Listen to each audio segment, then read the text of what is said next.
Graça e paz, peregrinos e forasteiros. Bom ver Eduardo aqui, satisfação imensa, querido. Deus abençoe. E os demais visitantes também, sinta-se à vontade. Vocês que estão nos visitando, no final nós temos um brinde ali para você, Eduardo também, um livro explicativo do que é o Evangelho. Então, pode ficar à vontade para pegar. 1 de Pedro,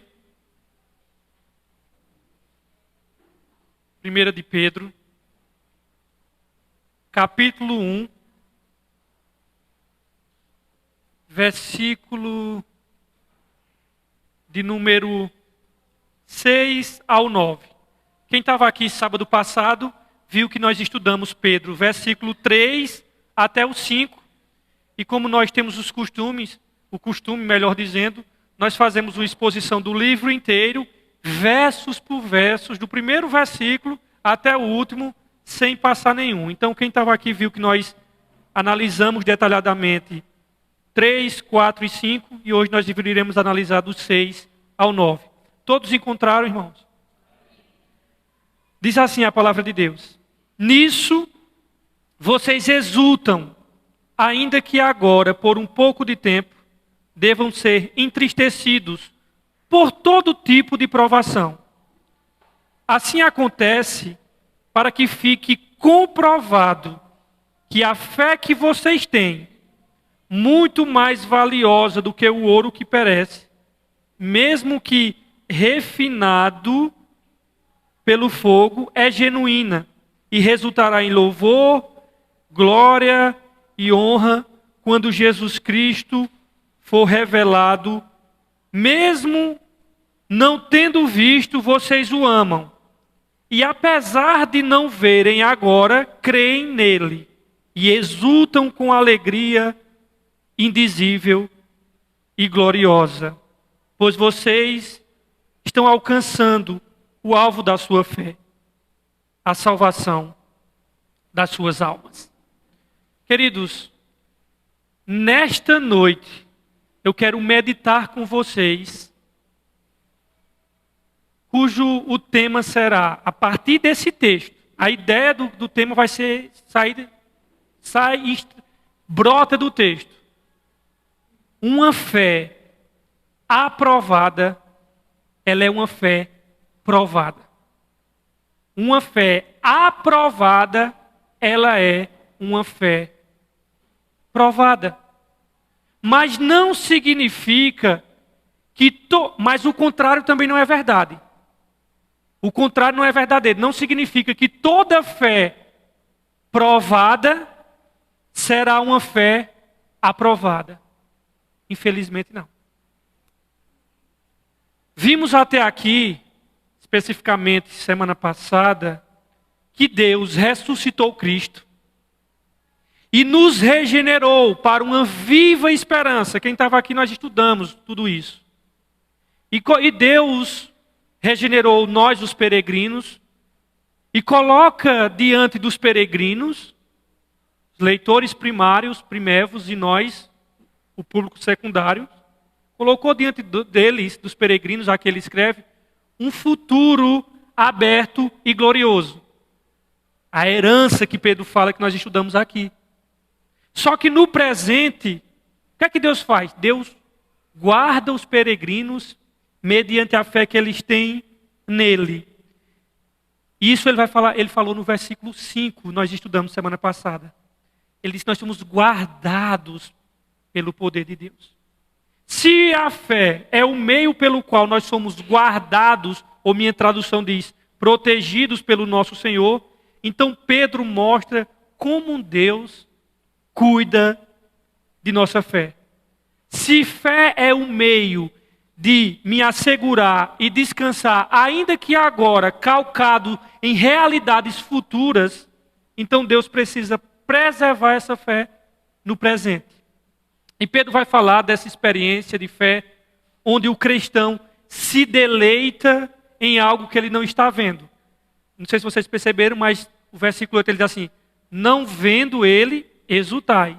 Não vendo Cristo, vós amais. Então, interessante é que essa experiência de fé, a verdadeira fé, ela se deleita em algo que ainda não está vendo, de ter prazer no que ele ainda não enxerga com os olhos físicos, ter gozo e exultação em algo ainda que ele não toca, não algo palpável, tangível. E o argumento, ou melhor dizendo, os argumentos que Pedro oferece para os peregrinos espalhados pelo mundo, que não reconhece esse mundo como seu. Então, depois de falar de coisas do futuro, da herança inacessível, que é inacessível, incorruptível, que não se pode murchar, guardada nos céus para nós, de tudo aquilo lá na frente, que está reservado para o povo espalhado pelo mundo, agora o que é que ele vai oferecer nesses versículos que nós acabamos de ler? Ele vai oferecer uma argumentação para a vida presente. Depois que ele mostra a promessa no futuro, Pedro agora vai dizer, agora nós vamos tratar do presente. Porque a gente só não pode olhar para as coisas que estão lá na frente, como se tivéssemos obrigado a esquecer da nossa peregrinação e do presente. Como se o presente não fosse importante. Então, logo depois de apresentar o tesouro futuro, agora Pedro vai chamar a atenção de todos aqueles peregrinos para aqui e o agora. Eu queria fazer um pequeno esboço do que esses versículos 6 a 9 nos mostram. No versículo 6, Pedro vai falar de uma fé testada. Uma fé testada. No versículo 7, ele fala a fé provada. Verso 6, a fé testada dos peregrinos. Verso 7, a fé aprovada dos peregrinos. E no versículo 8 e 9, ele vai falar da fé recompensada dos peregrinos. Fé testada, fé aprovada e fé recompensada. Esperança futura, irmãos, nos dá alegria em meio às tristezas produzidas pelas provações presentes. Essa é a ideia de Pedro. Pois elas purificarão nossa fé e nos conduzirão para a glória eterna.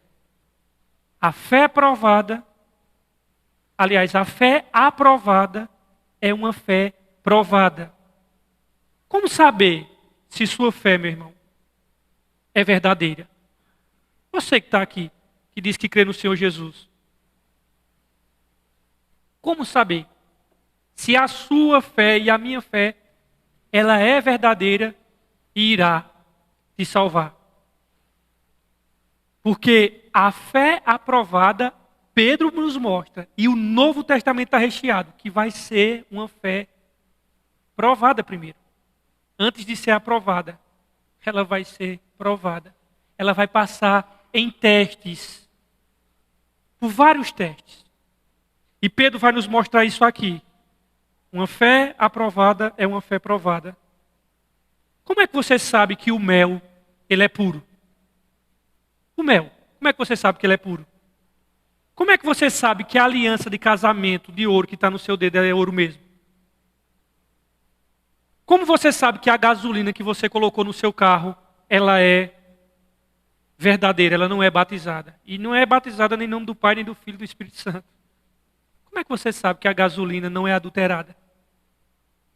Como é que você sabe se a camisa da Lacoste que tu comprou na Feira da Sulanca é original? Interessante, irmãos, que a vida do consumidor ela não é fácil. A gente não sai testando as coisas por aí. A gente acredita no açougueiro, que a gente compra a carne. A gente acredita no dono do posto de gasolina, que você nunca viu. Você acredita na loja que você comprou a aliança do seu casamento. Quem febe, usando esse termo bem chulo, vai adivinhar, irmãos, que o miolo da alcatra poderia se tornar transgênero e virar picanha? Quanta gente já foi enganada com esse corte, irmãos?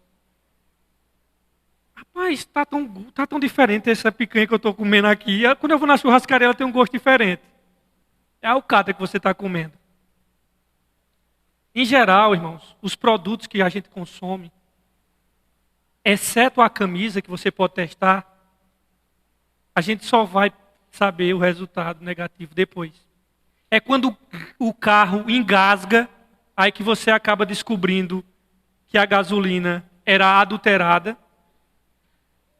Você, por exemplo, comprou o mel, colocou na geladeira. Se endurecer, há uma boa possibilidade de ser mel de verdade. Como é que nós sabemos que o mel é verdadeiro? Existem testes para isso. Exemplo, se você pega o mel, pega uma colher e pinga 3, 4 gotas de vinagre lá, se espumou, gato por lebre. Mentira, falso. Falso esse mel. Ou senão você pode pegar um papel toalha e colocar um pouquinho de mel. Se ele demorar para ser absorvido, é mel. Comprou legítimo. Não é espúrio. Além disso, se você compra o mel e diz tem prazo de validade, desconfie, meu amigo, porque esse mel ele é mentiroso. Ele não é verdade. Tem coisa estranha aí. Quando se trata do teste de prata e ouro, é muito simples. Vocês têm um anel de ouro no dedo, pega um grande imã e coloque. Se for atraído, seu noivo lhe enganou. Ou foi enganado pela loja que comprou. Porque o ouro e a prata eles não são atraídos pelos ímãs. Não deveria ser atraído. Mas como é que você sabe que a prata que você tem é prata de verdade? É muito simples. O teste do gelo é infalível. Você pega um cubo de gelo, pega, se você tiver um anel de prata, e coloca ali. Se for prata, ele vai absorver o gelo. Ele vai derreter o gelo. Ele vai penetrar no gelo, que se tiver um cubinho quadrado, você coloca o anel, vai ficar redondo, que ele vai descer assim, de maneira rápida. Então faça esse teste no cubo de gelo rapidinho, o anel de prata vai entrar nele, ou vai derreter com mais rapidez que qualquer outro metal. O teste de gasolina, eu acho que vocês saem, né? Com um tubinho assim, e antes de chegar no posto, vocês dizem assim, coloca um pouquinho aqui para dar uma mexida nesse negócio aqui, e nesse plástico aqui, nessa proveta, para mexer. Calma, depois eu... Não, ninguém faz isso. Ninguém. A gente chega e bota e espera que o carro nunca engasgue. E se ele engasgar, a gente nunca mais vai no posto de gasolina. É assim que funciona. Sobre a camisa da Polo, da Lacoste, um original você sabe que ela é bem detalhada. O jacaré não é aqui atrás não, e nem outro lugar. Ele é aqui do lado esquerdo do peito, junto, retinho com o segundo botão. Quando é falsificado, eles colocam na parte de baixo o jacaré aqui. Mas todo mundo sabe que ele é rente a o botão, o último botão. O segundo botão. Interessante também é que você vai perceber que a camisa da Lacoste ela é falsa pelo botão dela. Ela só tem 2 furos. É 2 furos no botão. E eles são não horizontal, eles são vertical. Um furo em cima e outro aqui. Ah, comprei Lacoste. 4 furos botão com a linha cruzada, já era. Pode esquecer, não é Lacoste. Não é original. Outra coisa, você vira ela, o jacaré, por dentro não dá para ver. Se você virar a camisa e está vendo aquele colorido do jacaré, esquece. Venderam um calango para tudo, dizendo que é Lacoste. Irmãos, a gente acredita em tudo. A gente acredita que o mel é puro. E vocês sabem que tem várias variações de mel. Mas se a gente se acha um especialista, às vezes a gente acaba consumindo glucose de milho achando que é mel. É por isso que nesse mundo existem selos de autenticidade. É por isso que nós gostamos do selo. Aí tem o selo do Inmetro. Nós gostamos de selos. Todo mundo busca o tal dos especialistas. E você leva um especialista, não conhece o açougueiro, mas diz, olha, vê essa carne aqui para mim, se ela é picanha mesmo. E você leva para tirar a dúvida. Quer saber se o mel é verdadeiro? Aí você vai no apicultor. Quando quer tirar a dúvida do ouro, você vai para o ourives. Porque o teste mesmo nós poderíamos fazer. Poderíamos fazer. Mas não acaba fazendo. O nosso texto de hoje, ele vai falar que as provações revelam uma fé que louva a Deus mesmo sem vê-lo. Uma fé aprovada é uma fé provada. Verso 6.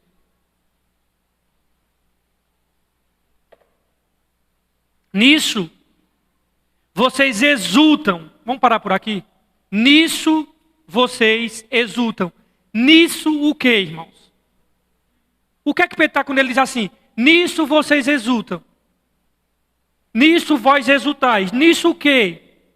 A que se refere nisso vós exultais? Quem estava aqui semana passada vai saber. Esse nisso vós exultais é tudo aquilo que Pedro vinha dizendo antes, no versículo 5, no versículo 3, 4 e 5. Por isso que a importância de acompanhar os estudos de maneira contínua, para não ficar uma coisa fragmentada na mente de vocês. Quando Pedro diz, nisso vós exultais, é tudo isso que ele acabou de dizer nos versos 3, 4 e 5. Tudo aquilo que foi colocado. Quando Pedro, na sua bendição, na sua doxologia, diz que nós fomos regenerados, ele vai dizer que nós fomos regenerados para uma viva esperança. Segundo, para um tesouro que não perece, para uma herança imperecível, que não se corrompe, para uma salvação que nos foi preparada para o futuro. Então, nisso vós exultais. Nisso o quê? Tudo que nós estudamos semana passada. Tudo isso que foi pregado, regeneração, esperança viva e herança que nós recebemos, foi para esses 3 fins que ele nos regenerou, irmãos. Então, quando Pedro diz, no início do verso 6, nisso vós exultais, eu vou usar a minha tradução que é a NVI, nisso vocês exultam. Quando Pedro usa isso, irmãos, ele quer dizer que isso tudo que ele acabou de dizer, que nós estudamos semana passada, produz exultação, uma alegria indizível, um deleite, um gozo. Então, nisso vocês se alegram, ou seja, é tão precioso que você foi regenerado, que você recebeu uma esperança verdadeira, que você recebeu uma herança que faz você se alegrar mais do que qualquer coisa. A propósito, você se alegra com a salvação? Ou você é um cara que passa semana, se alegra com o seu time de futebol, mas com a salvação, com Cristo, não se deleita nisso? Você é uma pessoa que é apenas intelectual, mas não é sentimental, não externa amor pela obra de Cristo e deleite nessa salvação. Um remido que não se alegra na obra da salvação, ele não exulta quando ele diz, nisso vós exultais. Um remido que não se alegra na obra de Deus, um remido que não se deleita com isso, vai passar por provações igual a um ímpio, com a boca amarga, com o coração duro e cheio de mau humor. Como qualquer outra pessoa. Nós somos alegrados com uma alegria que nenhuma circunstância pode tirar, irmãos. É a alegria da ressurreição. Jesus lá em João 3, no Evangelho de João, ele diz assim, olha, vocês vão ter uma alegria, depois vocês vão ficar tristes. E vocês vão se tornar alegres, que essa alegria não vai ser tirada de vocês. E ele estava falando da tristeza, que eles iam ver Jesus morto, e da alegria da ressurreição. E ele diz, essa alegria ninguém tira. Mesmo que no tempo presente venhamos ficar tristes por todo tipo de provação, porque nós vamos ter provação, meu querido. Quando nós estudamos Tiago, provação não é questão se vai ter, é quando ela vai chegar. E ele vai dizer o seguinte, veja que ele vai dizer que nós vamos ser provados. Veja o verso 6. Nisso vocês exultam, ainda que agora, por um pouco de tempo, devam ser entristecidos por todo tipo de provação. Eu não sei se algumas traduções trazem, se necessário. Se a expressão se necessário indica que, irmãos, há ocasiões especiais em que Deus sabe que nós precisamos passar por provações para a nossa disciplina e para o nosso crescimento espiritual. Pode ter certeza, meu querido. Deus sabe que é necessário nós passarmos. Interessante é que a expressão diz assim, todo tipo de provação. É assim que vocês dizem no verso 6, devam passar por todo tipo de provação, ou por várias provações. Várias provações. A palavra grega aqui, para várias provações, é a palavra poikilos, que foi traduzida por várias, significa, no grego, de diversas cores, policromáticas. Significa que As provações na nossa vida, ela não vai ser na mesma área, o mesmo tipo de provação. Não, ela vai ser diversas.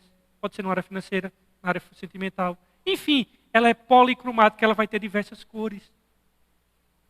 São várias, não são só um tipo de provação e o mesmo tipo de provação várias vezes. São diversas. E antes que você fique triste e diga assim, meu Deus, diversas provações, saiba que para cada provação existem diversas graças. Por que eu estou dizendo isso? Porque essa mesma palavra, por diversas, ele usou no capítulo 4, versículo 10. Vai lá para você ver. Primeiro, a mesma palavra no grego, tá? 4:10. Ele diz assim, olha. 4:10. Cada um exerça o dom que recebeu para servir os outros, administrando fielmente a graça de Deus em suas múltiplas formas. A graça de Deus em suas múltiplas formas. Então, essa palavra para descrever algo cheio de variedades, de diversas cores.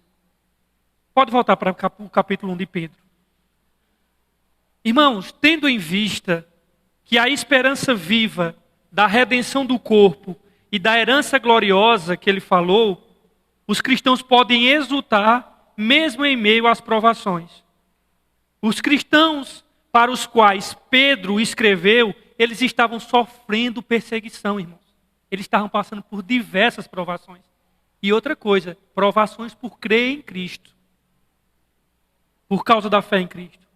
E Pedro vai lembrar ele de um dos maiores paradoxos da fé cristã. Qual é os paradoxos da fé cristã, do Evangelho, que parece ser estranho? A alegria em meio à tristeza. Isso é um dos paradoxos da fé cristã. A alegria em meio à tristeza. Por um lado, pode exultar. Ele diz assim, nisso vocês exultam. E se regozija. E no mesmo texto ele fala de tristeza.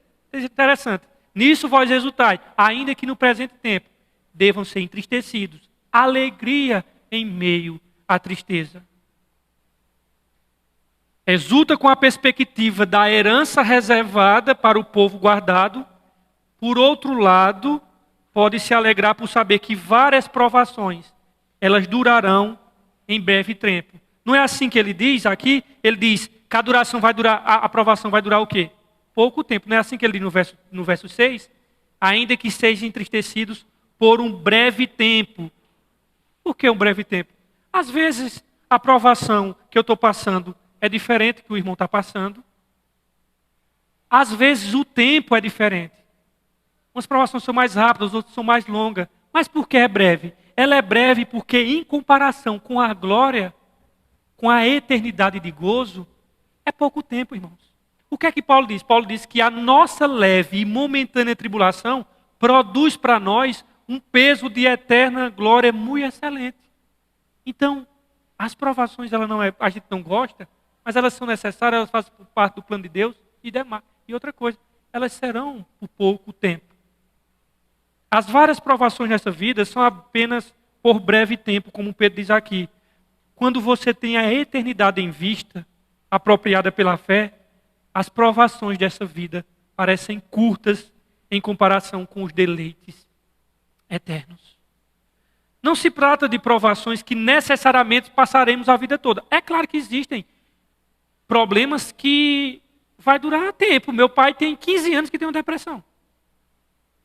Mas comparado com a glória eterna, isso vai ser pouco. Então, Pedro está dizendo que o sofrimento tem um instante. Eles duram um momento. Eles são para a vida toda. Eles não são, aliás, para a vida toda. É nesse instante que nossa fé é provada, meus irmãos. Mas, saindo do verso 6, que ele vai falar da fé testada, nós vamos entrar no verso 7, que ele vai falar que provações purificarão a nossa fé. Verso 7 diz assim, olha. Assim acontece o quê? Ou seja, as provações. Assim acontece para que fique comprovado que a fé que vocês têm, muito mais valiosa do que o ouro que perece, mesmo que refinado pelo fogo, é genuína e resultará em louvor, glória e honra quando Jesus Cristo for revelado. Essa analogia usada por Pedro, referindo-se aqui, quando ele diz o ouro provado no fogo, aqui a analogia é do ourives. E vocês sabem o que o ourives faz. E Pedro usa a analogia, ele pega o ourives como metáfora para nos ensinar como Deus faz surgir fé genuína, como o ouro que sai puro do fogo. O fogo não destrói o ouro, irmãos, mas o purifica. Porém, o ouro ainda faz parte do mundo perecível. A fé é muito mais preciosa do que o ouro perecível. Se o ouro que perece é colocado sob o fogo a fim de remover as impurezas, quão mais importante, irmãos, é a fé que todos os elementos falsos e estranhos sejam removidos pela aprovação.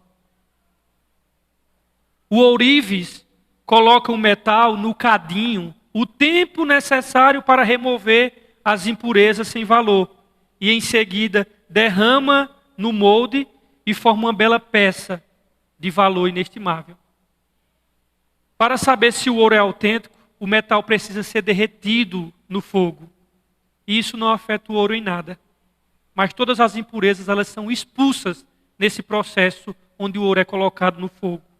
E aquilo que é autêntico, que realmente tem valor, se destaca com a pureza. As provações enfrentadas, irmãos, hoje, na sua vida e na minha, são um preparo para a glória futura. Agora a nossa fé é testada da mesma forma que o ouro é depurado, para que na manifestação de Jesus Cristo, isso redunde, como ele diz no final desses versos, louvor, glória e honra ao Senhor. O ouro, embora valiosíssimo, é também perecível. A fé provada em comparação com o ouro é muito mais preciosa. Depois de ambos, tanto o ouro quanto a fé, passarem pelo processo de purificação, a diferença de valor ela é brutal, é enorme. O ouro, além de não durar eternamente, sempre pode ser roubado e perdido. A fé, por outro lado, garante o acesso a uma herança não sujeita às desgraças terrenas. Os santos sofredores, os peregrinos sofredores, são consolados pelo fato de suas aflições não serem despropositadamente e nem inúteis. Deus não desperdiça sofrimento na vida dos filhos dele. Ele não é déspota, irmãos. Os sofrimentos dos ímpios, daqueles que não nasceram de novo, são uma amostra das dores do inferno que eles enfrentarão e terão que suportar eternamente. Mas dos filhos de Deus, não. Dos remidos, não. Um dos vários propósitos benéficos do sofrimento na vida do Filho de Deus é testar a autenticidade de sua fé. Pedro contrasta a fé com o ouro. Todas as substâncias conhecidas pelo homem, o ouro é uma das mais imperecíveis.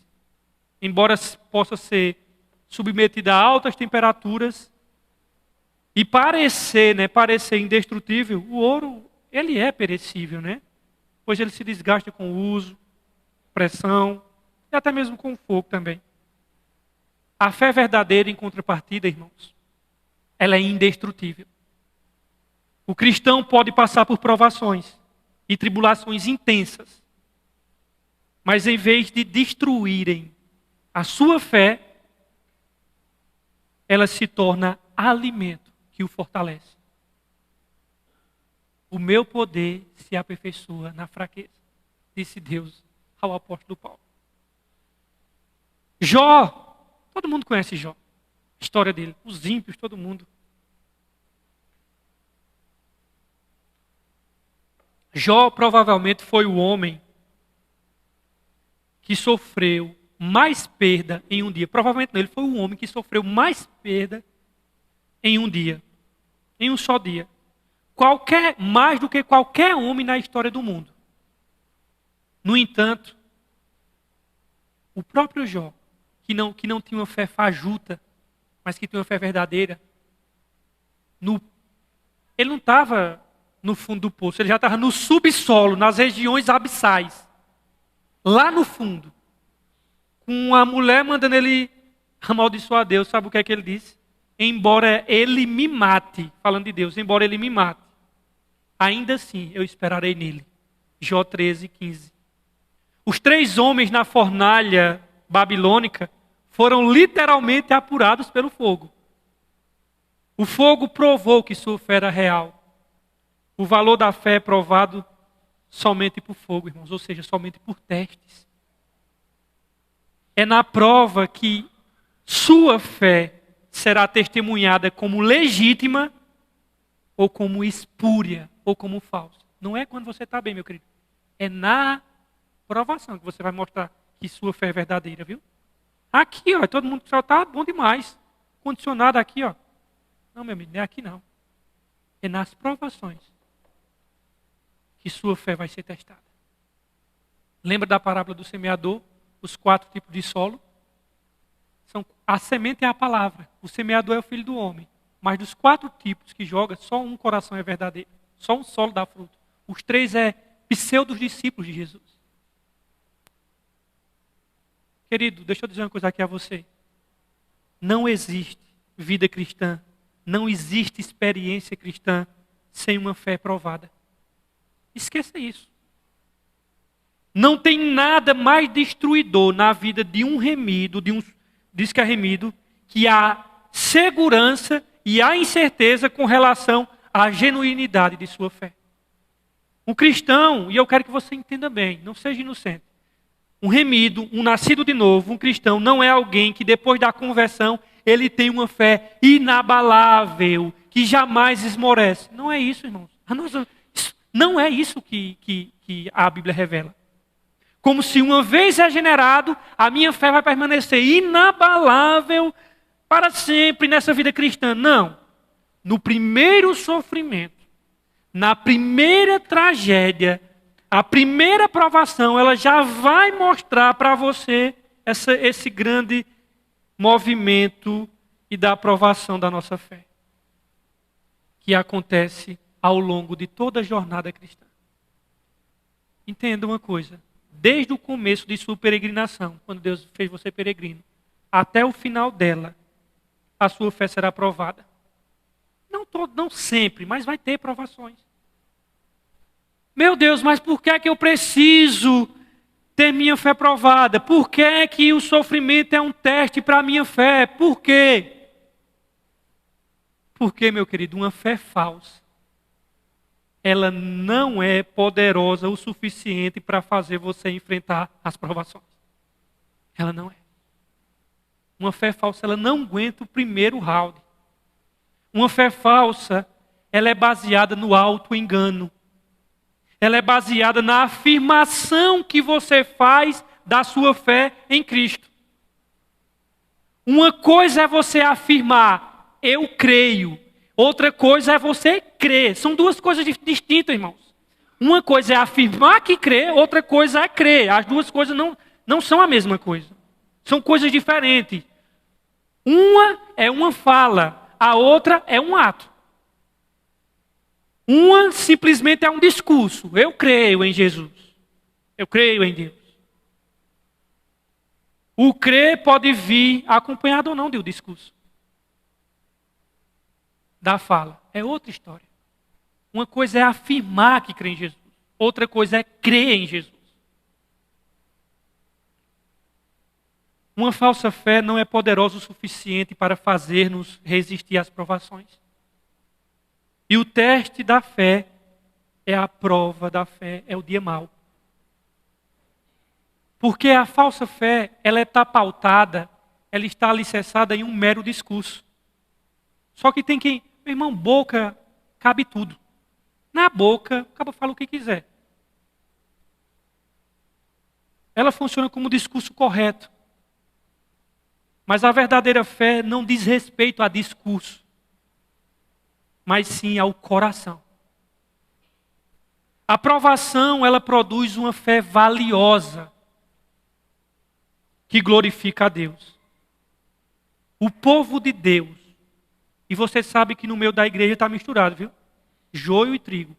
Não pense que toda comunidade cristã, se tiver 20 membros, 30 membros, 100 membros, 2.000 membros, não vai ter unanimidade de cristãos verdadeiros ali. É uma ilusão.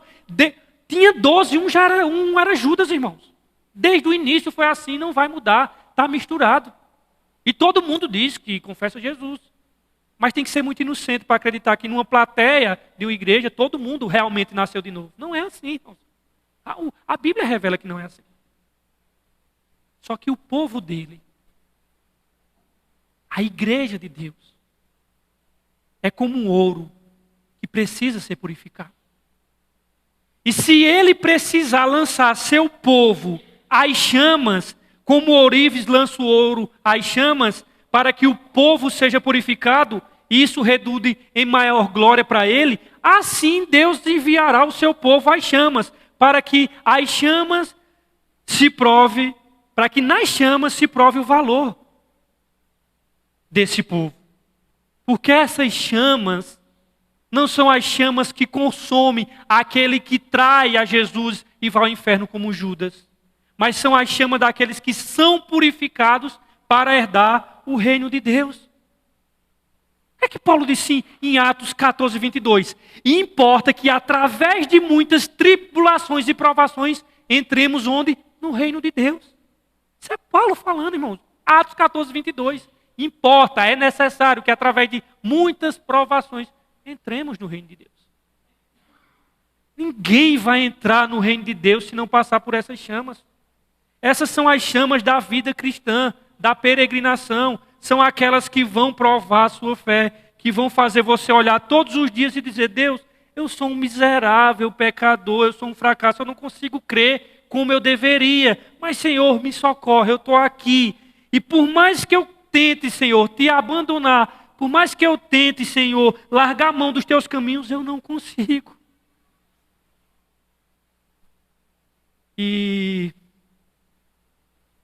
por isso que é isso que Deus quer do seu povo. Deus quer do seu povo é a fraqueza, irmãos. Para que o seu poder se manifeste.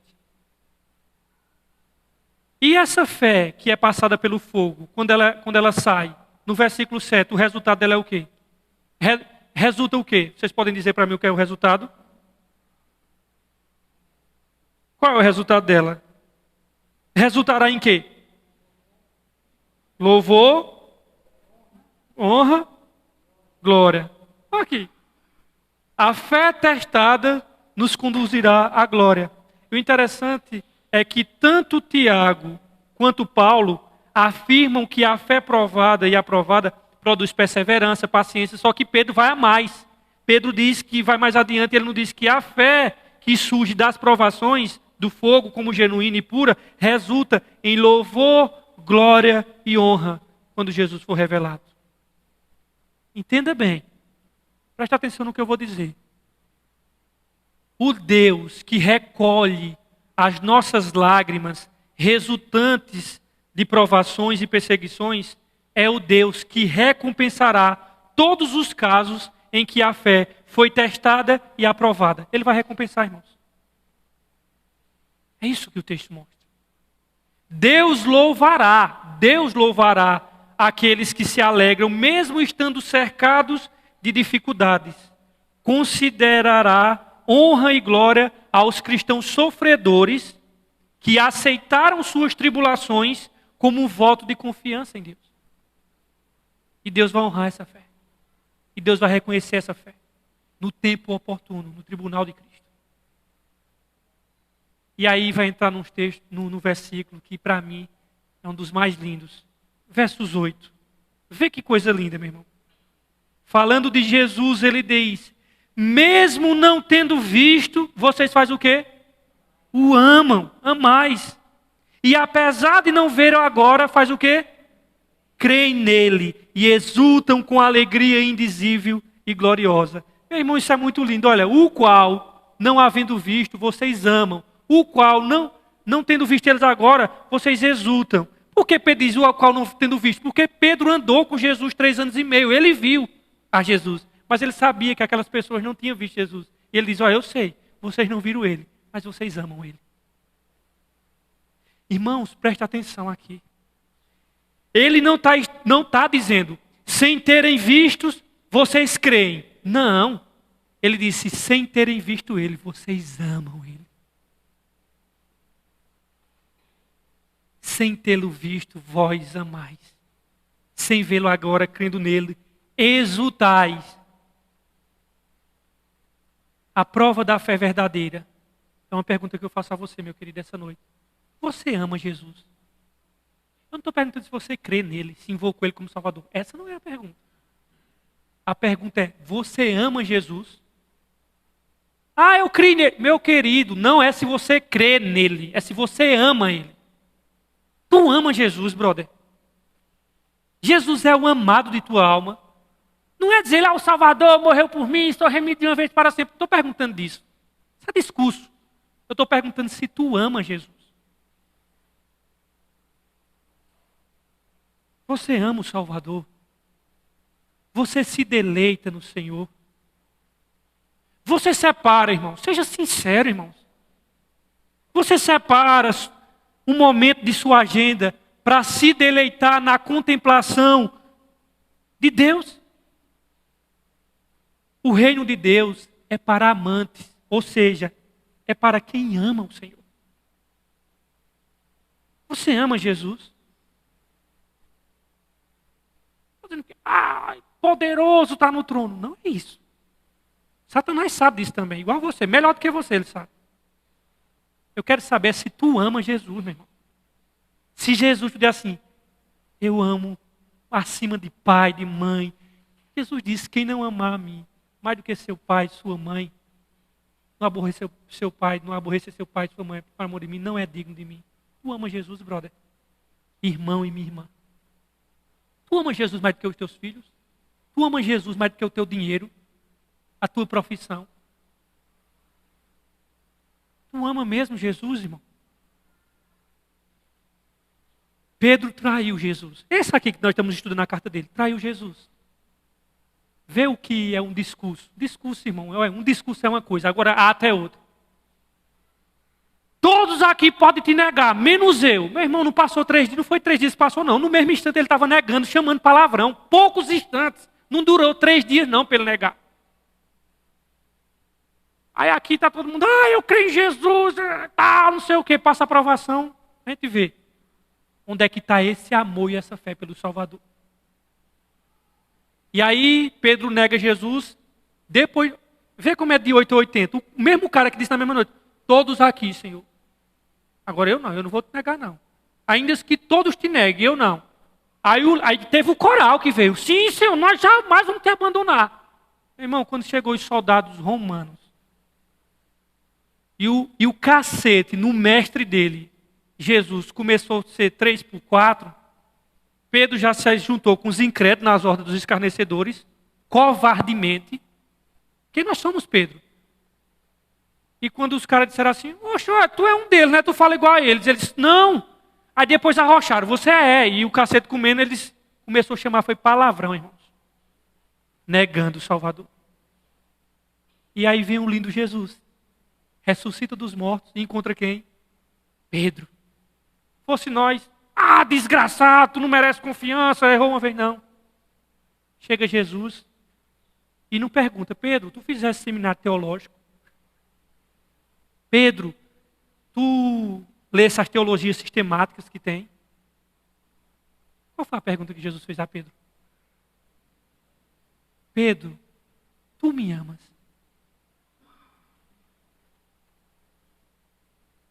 Sim, Senhor, tu sabe que eu te amo. Pedro, tu me amas? Sim, Senhor. Terceira vez, tu me amas? Sim. Então, Pedro, vai tomar de conta daqueles a quem eu dei a minha vida, a igreja, apacenta o meu rebanho. Se tu ama Jesus, brother, demonstra o amor dele servir na igreja dele, em vez de estar chicoteando ela com a tua língua. Quer amar Jesus? Serve a igreja dele, rapaz. se dá em amor, protege a igreja de Cristo, não levando o fuxico de irmão para o outro, não açoitando com a tua língua venenosa um povo que tu faz parte. Tu amas Jesus? A pergunta que Jesus fez a Pedro, ele está fazendo a você essa noite. Tu me amas? É a pergunta do Salvador para tu essa noite. Tu me amas? Essa noite Jesus está fazendo a mesma pergunta, irmãos, a você. E a riqueza se encontra na tua resposta. Se tu ama ele ou não. Agora, não é de boquinha não, viu? Porque quem de boca diz igual Pedro disse, eu jamais vou te abandonar.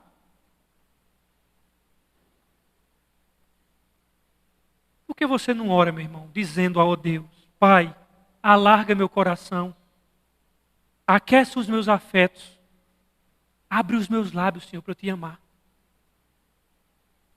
O qual não vendo visto amais. Você tem separado o tempo para Ele, em contemplação de afetos.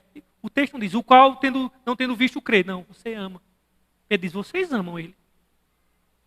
Meu irmão, olhe para o Calvário. Ali o Pai removeu o seu fardo de pecado e os empilhou sobre o Filho dele, irmão.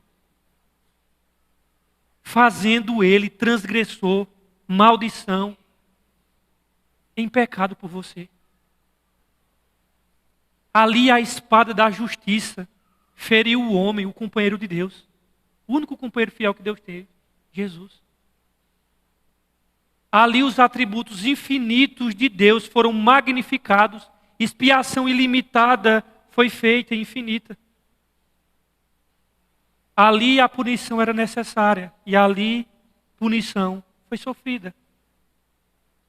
Cristo foi sobremodo afligido para que você fosse sobremodo alegrado. Cristo foi sobremodo, irmãos, rejeitado para que você pudesse ser acolhido. Cristo foi pisoteado como inimigo para que pudéssemos ser recebidos como amigo de Deus. Cristo foi rendido ao pior do inferno para que pudéssemos alcançar o melhor do céu. Cristo foi despojado para que pudéssemos ser revestidos. Ferido para que pudéssemos ser curados. Sedento naquela cruz para que pudéssemos ser descendentados. Atormentado para que pudéssemos ser consolados. Feito em vergonha para que pudéssemos herdar a glória. Adentrado na escuridão para que eu e você tivéssemos luz eterna. Nosso Salvador chorou, irmãos, para que toda nossa lágrima pudesse ser enxugada dos nossos olhos. O Salvador gemeu para que nós tivéssemos nas glórias música sem fim. Suportou toda dor para que tu tivesse um dia saúde inabalável nos reinos de Deus. Carregou uma coroa de espinhos para que um dia tu possa carregar e colocar na cabeça um diadema de glória. O Filho de Deus naquela cruz, ele inclinou a cabeça para que hoje tu pudesse andar de cabeça erguida diante de Deus. Já pensou nisso, ele erguer a cabeça para que tu pudesse, ele inclinar a cabeça para que tu pudesse erguer a tua? Experimentou reprovação para que nós pudéssemos ser aceitos. Ele fechou os seus olhos na morte para que nós pudéssemos enxergar claramente. E na cruz expirou para que pudéssemos viver para todo o sempre. O Pai não poupou o seu Filho para que nós pudéssemos ser poupados Tudo isso transmite o amor que foi projetado e cumprido. Meu irmão, saia daqui e tenha pelo menos a hombridade de você chegar na sua casa, dobrar os seus joelhos e dizer: Senhor, me ajuda a te adorar. Com os meus lábios, me ajuda a te amar com a minha vida. Que cada respirar meu, Senhor, seja um louvor estático para a tua glória. Senhor, me ajuda a te amar. Você ama o Salvador? Não estou perguntando se você sabe de Bíblia ou não sabe. Você ama a Jesus? Eu não vou abrir para nós ganharmos tempo. Mas deixa eu dizer uma coisa aqui a vocês. Tu sabe o que é que Paulo diz? E aí eu vou deixar para você tomar em nota de rodapé e abrir na sua casa. Tu sabe o que é que Paulo diz? No finalzinho de 1 aos Coríntios, no antepenúltimo versículo, quando ele está encerrando, é como se ele estivesse dando a sua assinatura. Paulo diz assim, olha: quem não ama Jesus Cristo seja amaldiçoado. Você tem noção disso? Seja amaldiçoado quem não ama Jesus. 1 aos Coríntios 16, 22. Amaldiçoado quem não ama Jesus. Não amar Cristo significa não crer nele. Que os incrédulos eles são, irmãos. Amaldiçoado porque a Bíblia diz que a luz veio ao mundo e os homens amaram mais as trevas do que a luz, porque as suas obras eram más. Pedro trata do benefício presente de nossa salvação. Cristo, aceito pela fé. E ele diz: apesar de jamais o termos visto com os olhos, amamos ele. Ele diz: vocês amam ele, a quem ele está escrevendo. Apesar de jamais termos visto, não vendo agora, mas cremos nele. Ele está dando uma ênfase que aqueles leitores não viram Jesus. Ele está dando uma ênfase que aqueles leitores, diferentemente deles, não andaram com Jesus. Aquelas pessoas não viram Jesus fisicamente. E Pedro reconhece isso. Pedro diz: olha, vocês não viram. Mas olha uma coisa, vocês mesmo não tendo visto, vocês o amam. E não vendo agora, mas vocês creem nele. Mesmo que você, irmãos, nessa noite não tenha visto Jesus fisicamente, você pode devotar a ele todo o seu amor. E dizer: não tendo visto, eu o amo. Deposite no Salvador amor, irmãos, fé e alegria. Ele nos amou até as últimas consequências, indo para o Calvário.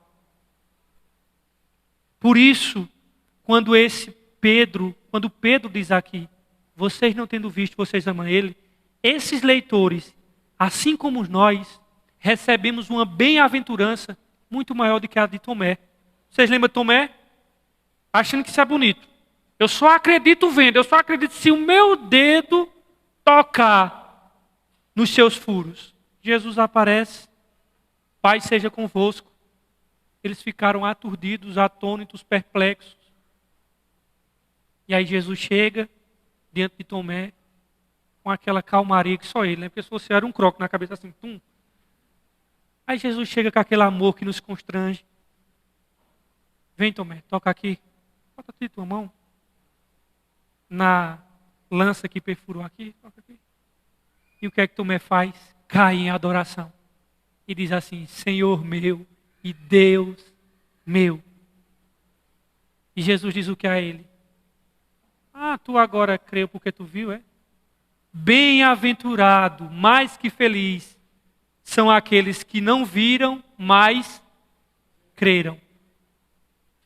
Quando Pedro diz aqui: vocês não viram, mas amam, vocês não viram, mas creem. Essas pessoas e nós recebemos uma bem-aventurança mais do que Tomé. E ele fala sobre nós, essa passagem aqui. Nós estamos entre esses bem-aventurados. Nós não vimos o Senhor fisicamente, mas cremos nele.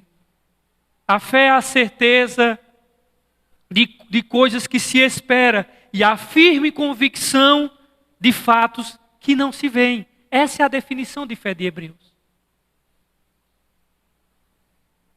O que é que esse versículo 8 nos ensina?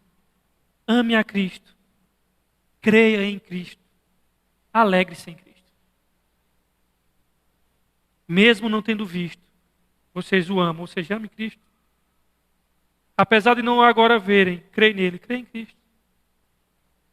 E exultam com alegria indizível, gloriosa. Alegre-se em Cristo. Creia em Cristo. Aliás, ame Cristo, creia em Cristo, alegre-se em Cristo. Versos 9 para nós finalizarmos. E aí vai acontecer um milagre, que eu vou terminar em tempo. Pelo menos eu acho, né? Versos 9 vai dizer: obtenham de Cristo, pois vocês estão alcançando o alvo da sua fé, a salvação das suas almas. Tudo começou na regeneração que ele falou no versículo 3, semana passada. Começa com a regeneração e Pedro termina dizendo: olha isso aqui, quando você passar por esse ciclo de provações, dessas coisas todinha, é uma demonstração de que você é um salvo em Cristo Jesus. Provações não salvam, irmão. Para deixar bem claro, provações não salvam. Ah, eu sou salvo porque eu passei por provação e eu estou feliz. Não, não é isso que o texto está dizendo. O texto está falando que o objetivo da fé é a salvação.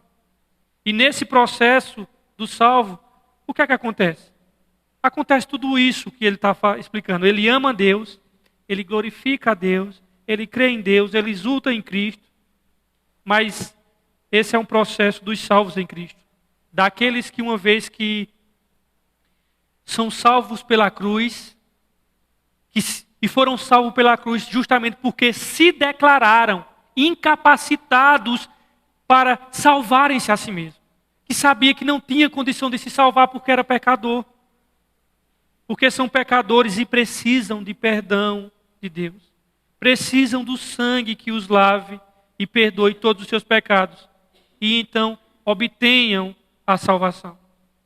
E aí, a partir desse momento, entra nesse grupo de pessoas salvas que podem ter um relacionamento com Deus, recebendo a regeneração, a herança e a esperança.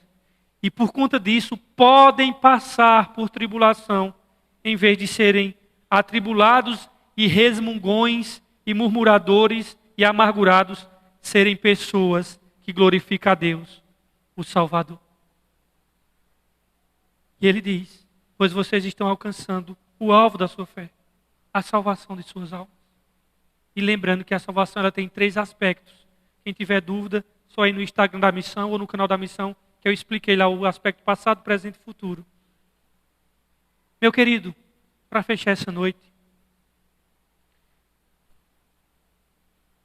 uma fé aprovada vai ser uma fé provada, vai ser uma fé testada.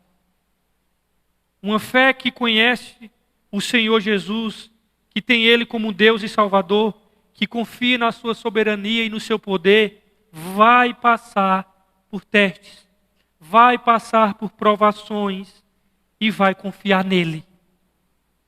E vai ser provado, porque a cada momento o Salvador está ao lado do peregrino. Ao final dessa mensagem, o que é que esse texto exige? Qual é a resposta que ele exige de cada um de nós aqui nessa noite? É dizer: Senhor, muito obrigado, porque a aprovação ela dói, mas eu me alegro em Ti, Senhor. Eu me alegro mesmo estando passando pelo deserto, pelo fogo do ourives, mas eu me alegro nas mesmas bênçãos espirituais que o Senhor me deu. Por isso eu te glorifico, Senhor. Esse tempo aqui da minha vida, ele é pequeno, Senhor. Mas eu vou passar uma eternidade de gozo e de glória, me beneficiando das bênçãos que o Senhor me deu.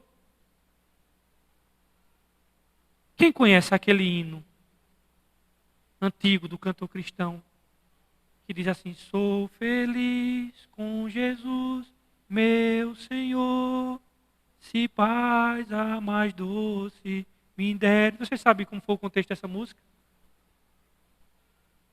O pai de família estava esperando o irmão em Cristo, esperando suas 3 filhas e a sua esposa vir de uma viagem.